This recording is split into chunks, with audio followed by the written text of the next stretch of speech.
What's going on, guys? This is the podcast we've all been waiting for. Nick Fuentes, Tucker Carlson. Unfortunately, I can't play the whole thing because you get copyright strikes, so I'm going to go through the best clips. I read through the segments, but I haven't watched it yet, so we're going to start off where it gets juicy and good, and that is the Daily Wire's effort to destroy Nick Fuentes. Enough talking. You guys know this is what I've been talking about wanting to see since I've become or done this. I've been turned on to Nick Fuentes in the past few months, and I love Nick Fuentes. I mean, I don't agree with a few things. You're not going to agree with everything, but majority of what he says and has said in the past has come true, especially in regards to Israel. He was the first person to call out Israel and the first person to get canceled. We know why now, because he was calling out the system, the matrix, the government, the people who have the most control over our everyday lives, not just our government, the world. The Rockefellers. You know what I'm talking about. Hi, Hope. Hope you're having a great night. We're reacting to Nick Fuentes and Tucker Carlson. Enough talking. Hope you guys are having a blessed day. Let's get it. I tweeted to Ben Shapiro. I said, I've never seen anything on the Daily Wire that's actually critical of Israel. And he quote tweets me. And at this time, I have 1,000 followers on Twitter. How old are you? I'm 18. I'm a freshman. Still a freshman in college, yeah. Mm-hmm. And this is even before I started my show. And I don't know, I probably got 100 likes on this tweet. It wasn't a viral tweet. He quote tweets me and says, to accuse a Jew of dual loyalty is the surest sign of anti-Semitism. And this is how it sort of begins. And I see this tweet. And by the way, real quick, if you have dual citizenship for multiple countries, you shouldn't be allowed to be a representative of America. That's what I've really been wanting to say lately. All these people who have dual citizenship in Israel and here who are elected politicians, you should be far, far away from a position of power. My opinion. Let me know what you guys think. I was on Christmas Eve in 2016. He immediately called you an anti-Semite. Mm-hmm. So I'm driving to Christmas Eve Mass with my family. And I see on Twitter, the notification comes up, Ben Shapiro quote tweets me, calling me an anti-Semite. And I was like, what is this? Why is this guy attacking me? Because I don't have a platform at this time. I'm not an influential guy or anything.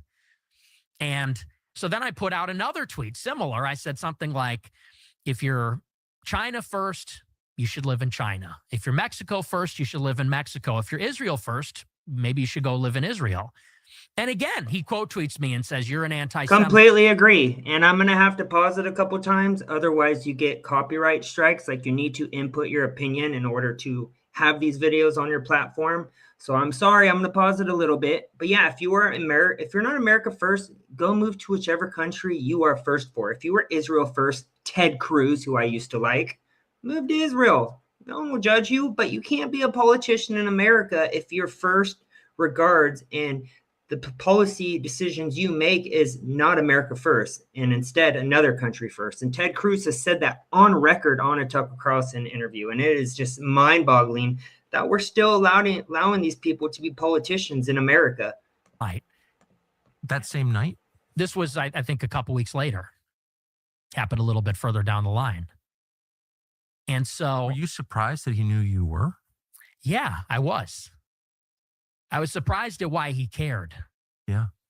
Because I'm thinking, how does he even know who I am or what I'm about? And it turned out that Cassie Dillon, she had texted him earlier and she wanted him to take me under his wing. She texted him after that debate and said, you really like this guy. He's amazing. He did this great debate. She goes, but he's a little too pro-Trump. He's a little too Trumpy. And he goes, I'll take a look. And so I guess the two of them were kind of grooming me in a sense. They wanted me to go maybe and be a Daily Wire or maybe looking me as a potential conservative activist or influencer. And so they started paying attention to me. And the more critical of Israel I was, I started to get this really intense pushback from the both of them and from a lot of the people at Daily Wire. Why do you think? So a lot of people also don't seem to remember. This was when Trump first was running. Nick Fuentes, he was in front. He was one of the first people who actually ran these campaigns for Donald Trump. Where if you remember people like Mark Levin, the person he was just talking about, oh, Ben Shapiro, sorry, that's how irrelevant he is. All these warmongers, Lindsey Graham, hated Trump and were never supportive of Trump until he does the policy decisions they want, especially in current administration times. You see Mark Levin and Trump going back and forth when it comes to like praising each other. I'm like, dude, this guy a few years back hated you. He campaigned against you. He actually didn't like the anti-war substance as well. He thinks that Israel should be still killing Palestinians. And it's just crazy because it's almost like Trump forgot who his base was and the people who voted for him and supported him and came out 3 times for him and instead are going with the neocons. And, you know, it's sad, but the system, unfortunately, runs the president, as we know. Who was the last person who called out Israel like Nick Fuentes does on a daily basis? He was taken out by our own CIA. Look into that. An 18-year-old college freshman, you're clearly talented and you're engaged, you're really interested, and you ask not crazy questions like, what is this? Mm-hmm. And rather than explain it, they just call you a racist, call you an anti-Semite. Like, that's the first response. That seems like the least effective. Well, it turned out to be not very effective in your case, but that seems like the least effective thing you could do. Why do you think they did that? Well, I think that you have to look at it not in retrospect, because hindsight is 20/20. And so looking back, you could say they made a terrible mistake because look at sort of what they provoked or what they catalyzed. But at that time, you got to consider, I'm 18 with no following, with no network. I'm coming from the suburbs of Chicago. My parents didn't go to college. I have no connections. And so for them, it was very easy that if they detected that a promising young guy was going to become anti-Israel in the conservative movement, they could crush that person easily and grind them under the heel. So they sort of were alerted, oh, there's a precocious young guy that isn't on board with Israel. We'll keep an eye on him. And if he gets too vocal or popular, we'll cut him down. We'll crush him. Because at this time, as you know, in 2017, it's a very different time. 2016, 17, any criticism or dissent on the subject was a death sentence. You became radioactive, unhireable, blacklisted, and that's exactly what happened. And basically from then on, it was just this escalating series of blacklisting, censorship, hit pieces, rumors to try to ostracize me from the movement. And while you're a college student? Yes, as a freshman, yeah. Most coffee companies sell weakness, watered down drinks from faceless corporations. America first. Yes. So once you accept that, a lot of... By the way, I'm going to continue to say we are not MAGA, which really means M-I-G-A, MIGA, which is Make Israel Great Again. We are America only. That's it. America only. You see, China is a communist country, yet it looks like they put their own money and resources into their own country. Do me a favor after this video, look up China. Look how more advanced they look as a civilization than America does. We're supposed to be the freest, the richest, the strongest, yet China is kicking our ass. And you want to know why? Because they're politicians. They don't give a shit about us. That's why moving forward, only America politicians. Doing things becomes impossible to support or justify. Right. The contradiction becomes apparent. It gets moved to the center and it becomes unignorable if you're consistent. So what kind of efforts did they make to make you go away? So this is a couple of months down the line. You know, first they would try to dissuade me from asking questions because I was friends with a lot of the Daily Wire writers, not just Cassie Dillon, but many of them were Jewish. And I would ask them point blank. I would say, so why do we give Israel all this money? $3.8 billion per year? What is that for? And they would say, well, you know, there's a really good answer for that, but you're asking it in the wrong way. You're asking it in an anti-Semitic way. I'd say, I'm asking for the proof. You know, what's the argument there? And so first it was the sort of, hey man, could you kind of tone it down? Maybe just don't bring that up so much. But I was persistent because at this time I was genuinely inquisitive. I wanted to know, is there an actual reason? And I was actually expecting that there was a really good reason for all of it. And the more that I read, the more that I dug into the subject, the more I found out there's a lot of these neocon Jewish types behind the Iraq war. There's the foreign aid complex, which is really unique. There's APAC, which is this intense foreign lobby where it's bipartisan. It seems to be the only. APAC runs 98% of our politicians. They are, I believe, the only country that is not required to resonate or sign up for FARA, which usually if you are running politicians for your own countries, you should register as a foreign agent. That's just what usually you have to do. And Israel is the only country that doesn't have to. Also, we attack countries on Israel's behalf. The Iraq war was behind Israel.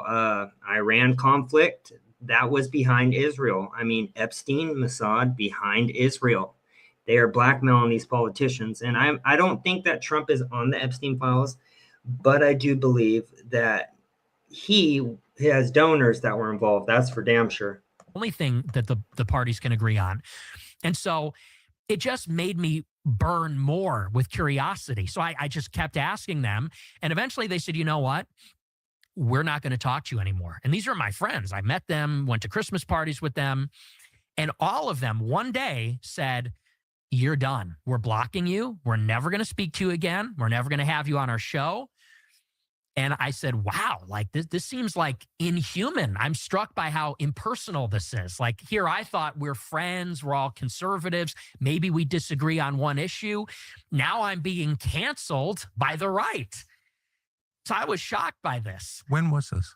This was February or March 2017. So you're still a freshman in college? Yes. Are you even paying attention to college at this point? No, not at all. And my grades started to suffer because I was just really focused on this. So that's pretty young to get canceled and pretty young to have friendships destroyed over politics. Like that's usually, like decades down the line. Right. What did you do? Well, I just became more emboldened. And so I took this story on my show. At this time, I was on RSBN and I had this show, which I named after the inaugural. It's called America First. And I would kind of subtly bring up the Israel topic and say, this is something you're not allowed to talk about. This seems like an apparent contradiction. It's a big problem. And they escalated their attacks. Cassie Dillon would call my boss, who she was friends with, at RSBN every day for weeks, saying, you'll never believe what Nick said on his show tonight. It's so racist. It's so bad. You got to take him off the air. It's going to make you look bad. And I would then get word from my boss, Joe Seals. He was the founder at Right Side. And he would call me up and say, I don't know what has gotten into Cassie. I thought you guys were friends, but she is calling me every day hysterically, demanding that I fire you. And I was like, wow. So it just keeps getting worse. It starts with this, they're very weird about the subject. Then they don't want to talk to me. Then they're trying to get me fired. And I'm thinking, okay, so clearly what I'm asking about, there's some truth there that they don't want. I should have asked you this earlier. Did anyone during the course of, pre-cancellation say to you, here are the reasons? You're not asking the question correctly, but there are reasons that our foreign aid to Israel is so. I'll answer that. They never give you any reasons. They just call you anti-Semitic or racist against Jewish people. And that's it. They never have any good qualified answers to be sending them all of this military funding and money from our taxpayer funds. I mean, they get free health insurance funded by American taxpayers, and we don't even get free insurance. How does that make any sense? I actually heard the other day that if you have a kid, like a newborn baby, and you are a woman in Israel, for the first 18 years, for 12 months out of every year, you get a check from yours truly, American taxpayers, until that baby is 18. We don't get that in America. I mean, they are a fraction of the population of our country, and our own politicians can't pass bills the size that they send to Israel all the time to help Americans. Make that make sense. They're losing control of the, not just agenda, but the propaganda war, because we have technologies in our hands now, and it's the information age, and I think it's a good thing, but also a terrible thing. Why? And here's what they are. They did, but in a very general and vague way. As you know, it's never specific. They would say things like, well, they're our partner in the Middle East. They're a democracy in the Middle East. Just as very vague. It's rhetorical. And I read the Israel lobby by Mearsheimer and Stephen Walt. And they break it down very succinctly that there's no real strategic benefit. Actually, there's strategic liability. Eastern Mediterranean is not a strategically important region. The intelligence that Israel provides is not useful. Actually, it's detrimental because they frequently lie. The technology we give them, they pass along to the Chinese, which was a big scandal. So I would give them all this and say, yeah, that's not adding up. And they would say, yeah, well, you really just can't talk about that. Your friend said that to you? Yes. Wow. Okay, so what happened to your job? The Right Side Broadcasting gig? Eventually I got fired. I got kicked out. Why? Because one of these clips that Cassie Dillon had a problem with, she ran it up the flagpole. She took it to Media Matters, actually, which is a left-wing outfit. They're like a cancel mill. And wait, the Daily Wire person took it to Media Matters? Yes. Are you sure? I'm 99% sure. Huh. What was the clip? It was a clip, ironically, where I was talking about the travel ban, the so-called Muslim ban, and I was defending it. And I said that the First Amendment does not protect foreign nationals. It doesn't protect Salafists, Wahhabis. Right. He's like, I said, they're saying that there's a constitutional right for radical Muslims to come here. And I said that, how are they protected by the First Amendment? They're foreign nationals. And the authorial intent of the First Amendment was actually not even to protect that to begin with. It's kind of anti-Christendom radical ideology. So it's something, ironically, that probably Shapiro and Cassie would agree with, but they recognize the currency that a clip like that would have with the left, because the left could say, you're Islamophobic, you're racist. So she brought that to the left saying, look at this guy. It's not that he's anti-Israel, but he's anti-Muslim. Yes. Well, that's very interesting. Yes. And so that clip appears on Media Matters, which at the time... Real quick, just because this is on my mind, look into who during this government shutdown is paying the military, because you guys know no food stamps, government shutdown, military supposedly wasn't going to be paid, but Trump is bragging, and supposedly this new donor of his, I believe, is paying out of his own pocket to fund our military. But if you guys look into who that is, it's actually someone who is tied up with Epstein.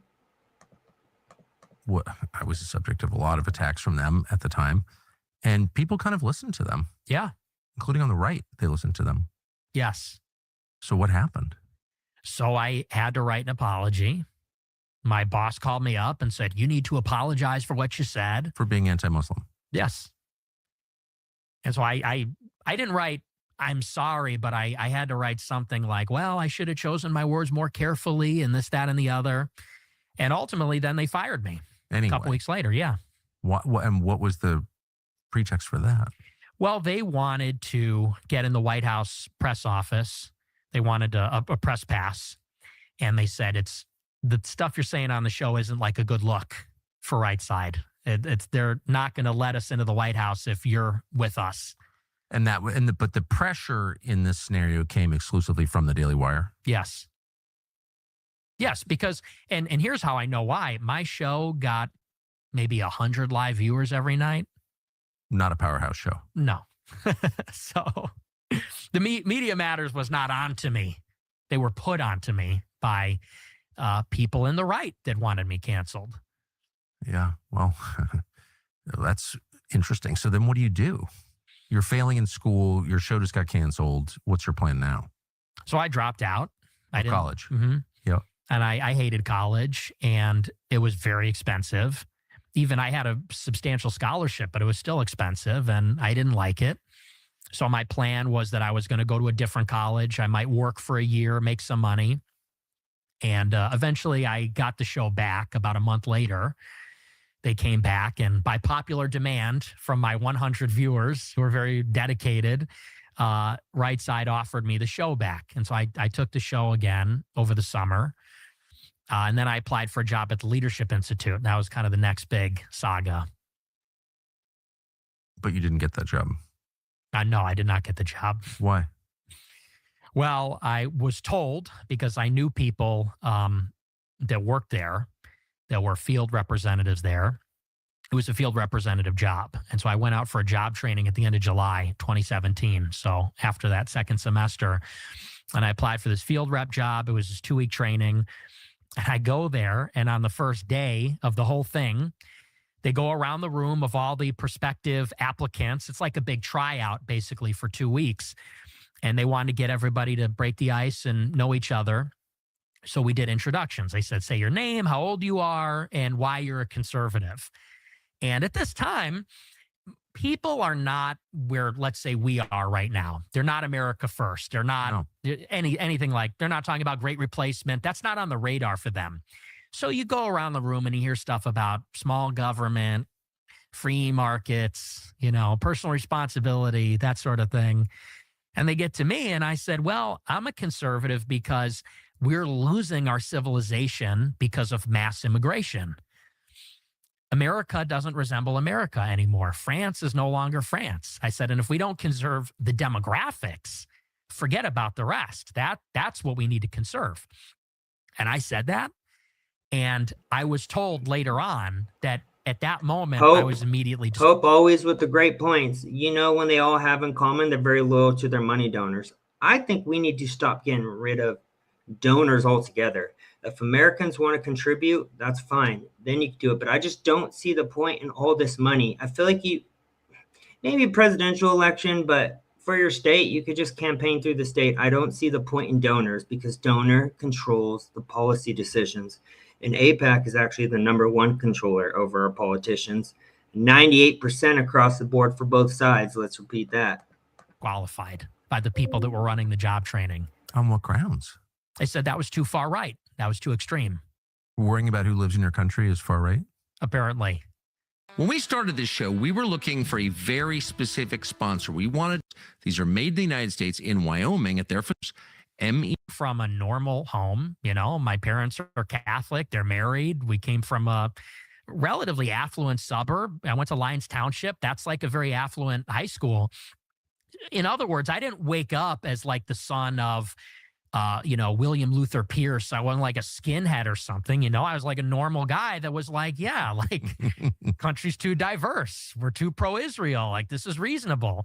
And I was just getting sandbagged for it and blacklisted. And what's more, nobody cared. Like, because I remember going on Twitter and saying like, why isn't anyone sticking up for me? Where's Dave Rubin? The free speech warrior. Where's he on this one? Where's Shapiro? Where's all these people? And in some way, they were all sort of complicit in this. So I realized that the conservative movement was completely bankrupt in that way. Yeah. Well, and I became very radical. Well, you became, let me just say, I'm so familiar with, I was much older when it happened to me and much more insulated. I was not a college student. I was like 45. So, and I was in a much better place to withstand the pressure. But I do think this is my main question to you is when you get attacked, when people call you names, like they always called me racist. And I would always think to myself, I'm actually not. I would tell you if I was racist. I'm a little sexist, but I'm not racist. And I never understood why they did that. And then I thought maybe the point is to make me racist. Where you just get to a point where you're like, well, if you're going to slander me, then I'll just become the thing you're calling me. I do think that's a feature of human nature, don't you? Mm-hmm. And if you stare too intently at the accusers, at the, whatever Ben Shapiro's or Mark Levin's or Ted Cruz or whoever it is calling you names, it like distorts you and you actually change and become what they say you are. Have you thought that ever? Do you worry that happened to you? No, I don't think it ever did because I know who I am. I had a very firm grounding of what I'm about, which is that I was deeply Catholic, and I still am, deeply patriotic and pro-American. And I don't consider myself temperamentally to be an angry or a hateful person. So I never, in other words, lost my center. They say this thing about you look into the abyss and the abyss stares back into you. That never really happened to me. I was frustrated. I was frustrated because I felt like I was being denied a level playing field, opportunity, and it wasn't fair. I felt like I was right. And these people that were basically hypocrites, grifters, not really conservative, they were controlling the conversation and as a consequence, they were controlling the Republican movement. And I really perceive this as like an urgent crisis. Because if we wanted Trump to deliver America First, to realize it, the Trump movement had to transform the conservative movement to reflect the victory that Trump won. So, I won't keep torturing you with biographical questions, but I do want to, like, so how your show gets canceled, you drop out of college, you have no money, you decide you want to work at the Leadership Institute, which is like a conservative think tank or some organization of longstanding in Arlington, Virginia. Mm-hmm. Can't get the job there because you're worried about immigration. It's all pretty amazing. And then, like, where does that leave you? How did you succeed? Well, I continued doing my show. I did it independently. What does that mean? How do you do it? How do you do a show independently? Like, how did you do it? I started. Let me tell you guys, I've came across Nick Fuentes the past, let's say, 3 to 4 months, and I've never seen anyone do it like him. Off the cuff, just like 3-hour shows, just laying out everything. It is amazing. And I mean, I've never seen anyone else do it like him at his age. So just perfect in a way. And I mean, like I said, there is stuff I don't agree with on him, but majority of what he's saying is true. And I mean, it's almost like he's ahead of the curve. Wow, this guy's like 10 years younger than me. Got to give him kudos. YouTube channel. Yeah. And I was in my parents' basement, and I put up a green screen. I got my computer, webcam, and I just started going live every night in the same way that I did at RSBN. I just did it on my own channel where I had creative control over it. And at that point, I basically mounted an attack on the conservative establishment from the outside. I sort of realized that there's sort of 2 ways you could play this. You could infiltrate the conservative movement. I could recant all my views and apologize and pretend to be one of them and bypass the gatekeepers, the censors. I said, or I could kind of be in the wilderness and I would be alone and I would be radioactive, but I could challenge the credibility and legitimacy of the conservative movement and its claim to represent conservatives. And that was kind of the mission, was to say, no, the immovable standard is America first. I'm going to represent it. And the conservative movement is going to have to move to me. I will not move towards them.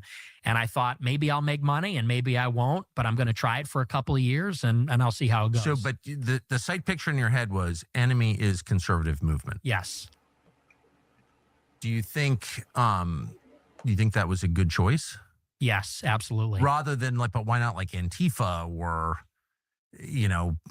I don't know, Anti-Defamation League, or there are a lot of institutions on like George Soros. Like, why would it be their conservative establishment? Why do you think that was important? Well, I kind of took a page from Trump's playbook, which is that you have to, in the country, the left was hegemonic over all the institutions.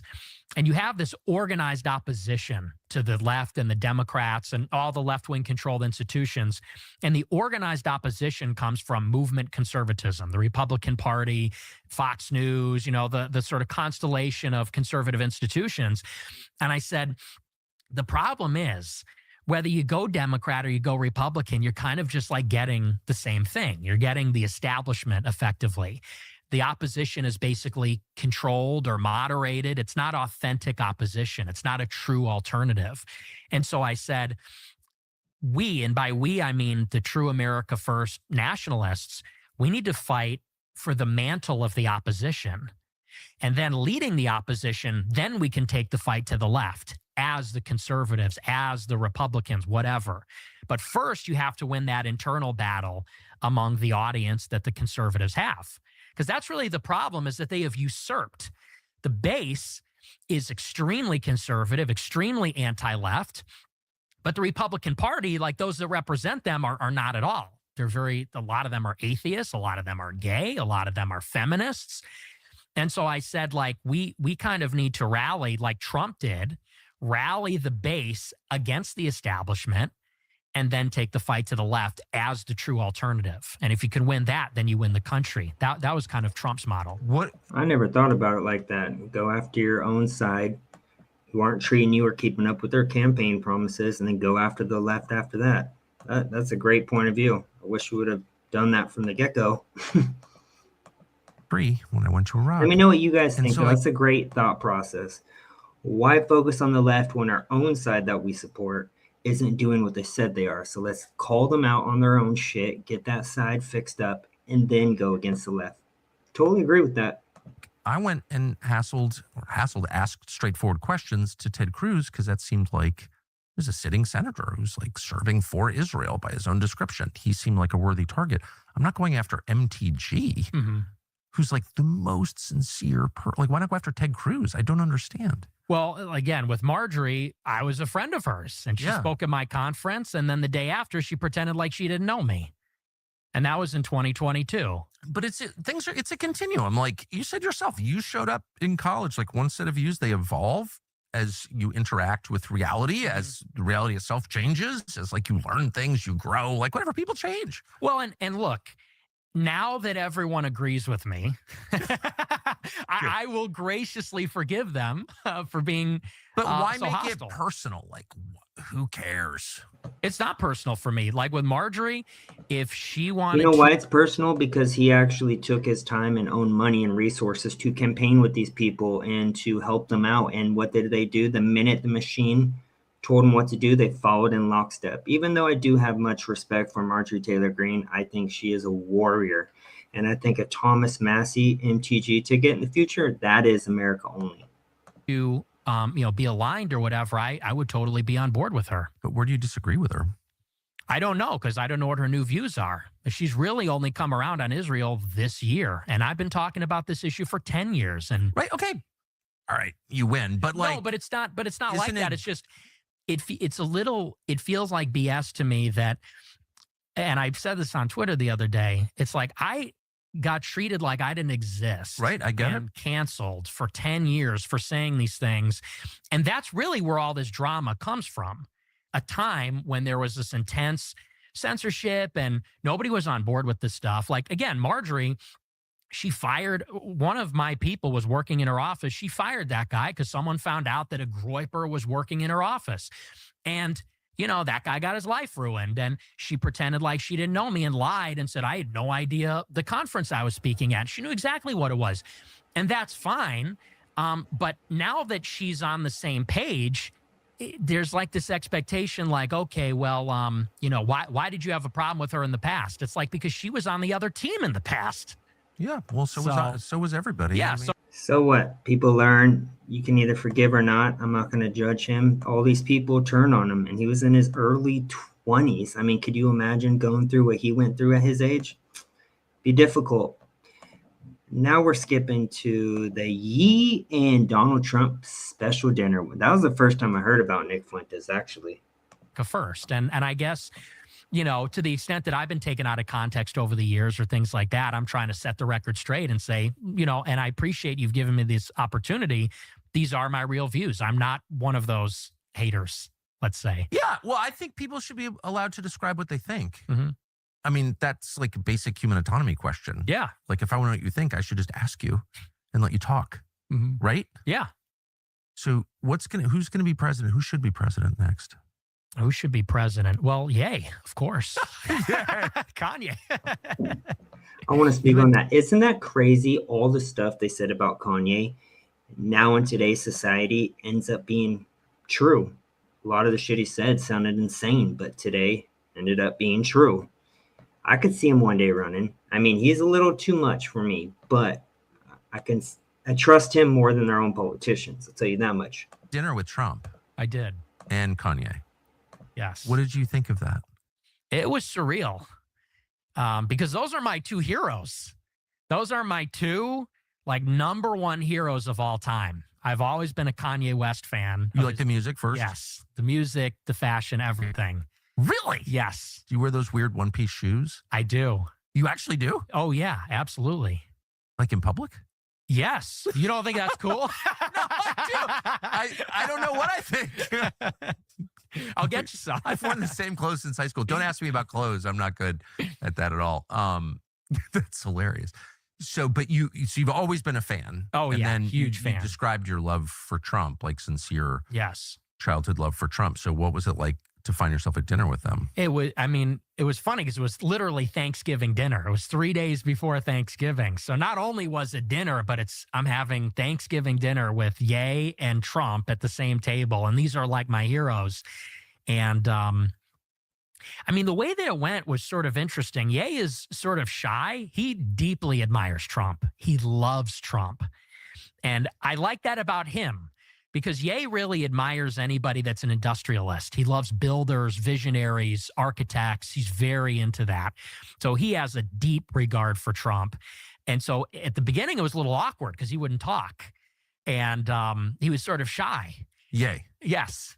Which is surprising, right? Because Yeah. he's so outspoken, but Trump was trying to get him to talk. And it was kind of like a boomer moment because Trump was trying to get him to talk about like opportunity zones. He was giving him like the black voter pitch, the black Republican pitch. Really? Yeah.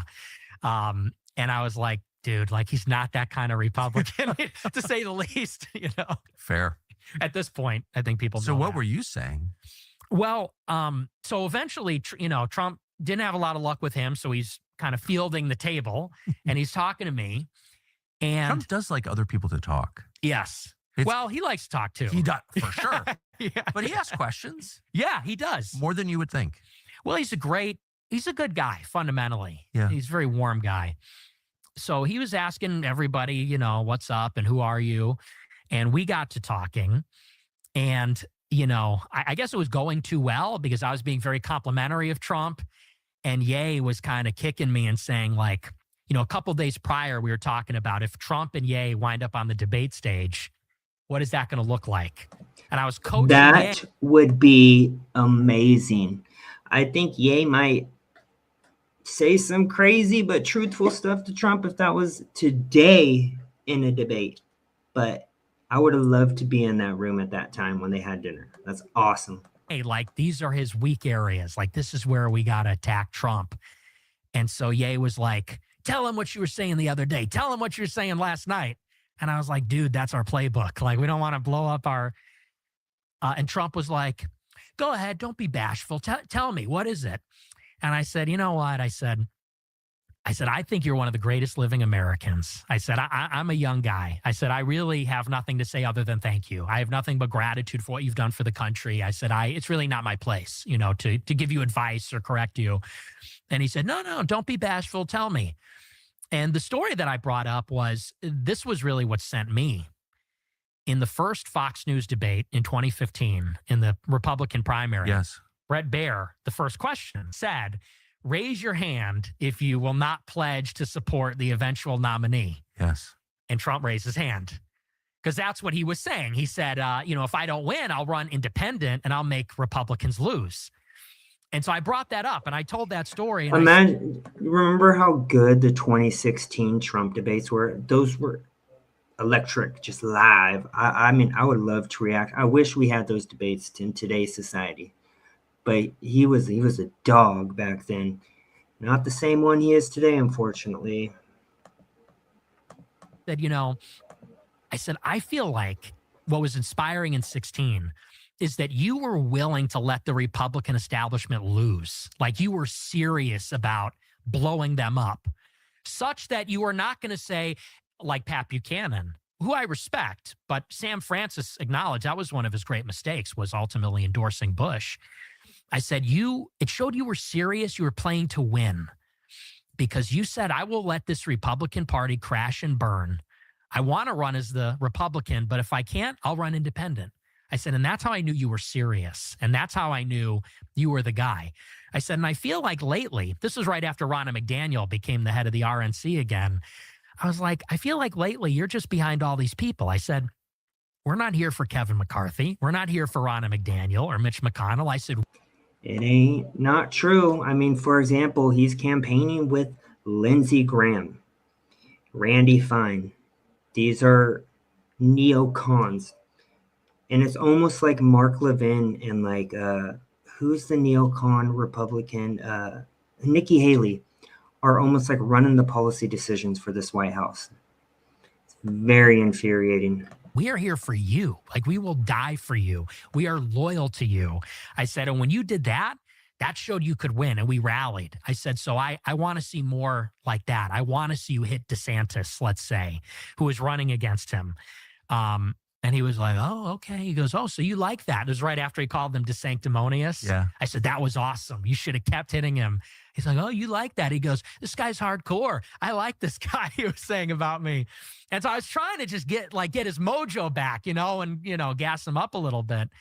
And so that's how it went between me and him. And what was Ye saying at this point? Well, he was beaming with pride. Because Trump turns to him and says, who is this guy? This guy's great. And Ye was like, right? And I was like, this is amazing. Did you call your parents from the parking lot? Oh, yeah. Yeah. You'll never believe. Yeah. I try never to think like how. That's awesome. I love that. I absolutely love that. And, I think I think Nick Fuentes in Trump's corner would be a blessing for Trump. But that's just my opinion. Let me know what you guys think. We're going to fast forward to the end. In this country, where are we in 5 years? Not anywhere good. I'm really concerned, and I'm not one of these doomsday sayers. There's a lot of people that forever, but the sky's falling every day. But I really feel like the things that concern me the most, it's the assassination of Charlie Kirk. Seemed like we crossed a Rubicon there. I agree with that. Because he's just a conservative guy, relatively moderate, expressing his opinions. He's not the president. He's not a politician. And it wasn't just that he got shot. It was what happened afterward, which is that 100,000 liberals went on TikTok and celebrated. And that shows that how can you integrate or harmonize with people that hate you that much? They see some, and I understand that liberals thought he was a jerk. Like maybe he was a little rude or something like that. And he really wasn't. I mean, he was pretty patient as they come. I just tried to fill in for him last week and immediately snapped at some kid and threatened to beat him up and went crazy. And I had said a prayer for patience, by the way, and I still couldn't handle it. So, Charlie Kirk was a remarkably even-keeled, patient, decent man. Yes. And yeah, so whatever their perception of him was, to see him get his face blown up in front of everybody like that, and the first reaction of someone in the crowd who was present, some guy with a beard jumps up and celebrates. Did you see this? No.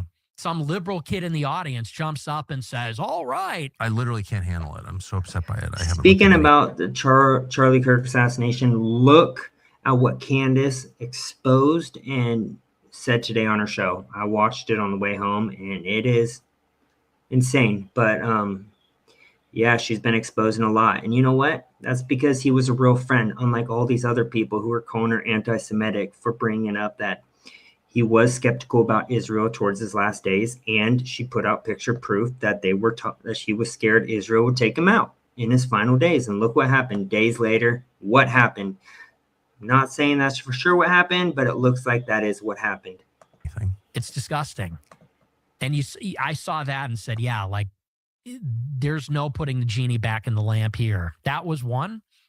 The other thing I'm really worried about is what's happening at these ICE detention centers, where it's happening not far from where I live in Broadview, Illinois, where they set up an ICE detention facility, and the administration is rounding these people up, which I support. But they're doing it in a very provocative way. They're broadcasting it. They're making hype edits on Twitter of like these raids on apartment complexes, which I think are very cool, but it's somewhat provocative. And Antifa showing up. In order to protect ICE, the administration's putting DHS. Well, now they're protesting the DHS presence, and the administration of the governor of Illinois and the mayor of Chicago are telling Chicago police, don't help ICE. And they're encouraging the protesters. And what I see there is like a level of tension that just keeps increasing. Yes. And there's leadership. There's civilian leadership on both sides. Like the governor and mayor, who are Democrats, won't back down versus a Republican president. There's a security division too. The police versus ICE, the police versus DHS. There's a constitutional question about the federal supremacy, you know, and I see all the ingredients of like a low boil civil conflict, full blown civil war. And I'm not that guy, but I see all the ingredients I do there too. for that to happen. So I'm deeply Me concerned. too. I think a civil war is coming. That is why this administration needs to use all their essentials to get these criminals out of the country. I'm like Nick when it comes to deportations. We need to be doing more. These tweets, these letters, these warnings need to stop, and we need to take this more serious. About where that will go. How would you handle it if you were in charge? If you're the president, what do you do about that? I think maybe this is controversial, but they have to crush the other side. They have to, because you can do one of two things. You cannot challenge the left and let them do their thing, or you can utterly confront them and defeat them and remove hope from the equation. If you resist, you will be arrested. Like, this is an insurrection. There's 10 million people here illegally. We're getting them out. You're rioting. You're going to jail too. Like, it has to be crushed. But if you do anything less than that, if you do in the middle, all you're doing is antagonizing and feeding the other side. And if they think there's a chance they can win, they will get bolder and stronger, and they'll start to rally. And that's when it's sort of like people think it's close or like it's contentious. That's when it breathes. That's when oxygen is fed to this kind of fire. So if I were Trump, I would say screw 200 National Guard, like arrest the mayor of Chicago, like arrest the governor, shut it down. Like, I've been saying that since the beginning. They are literally not following federal law. We, the people, voted for this. They are working and giving out locations of ICE officers. They are almost like promoting and anticipating that these riots are going to continue and get worse, and they're encouraging it to go on. It's disgusting, and we know who it's funded from. George Soros Foundation. Get clear, like Washington, bring in the troops and say the federal government is supreme. The immigration law is the law of the land. If you're not on board with that, you're going to jail. If you attack ICE or box them in with your car, you're going to jail for a long time. Anything less than that, you might as well just not even bark up that tree at all. Nick Fuentes, thank you very much. Thank you. Nice. I know we didn't react to the whole thing, but very interesting. And obviously every point we went through, I agree with Nick on, and I'm glad that Tucker gave him the platform. He deserves it. Hope you guys enjoyed it. See you on the next video. Have a blessed night.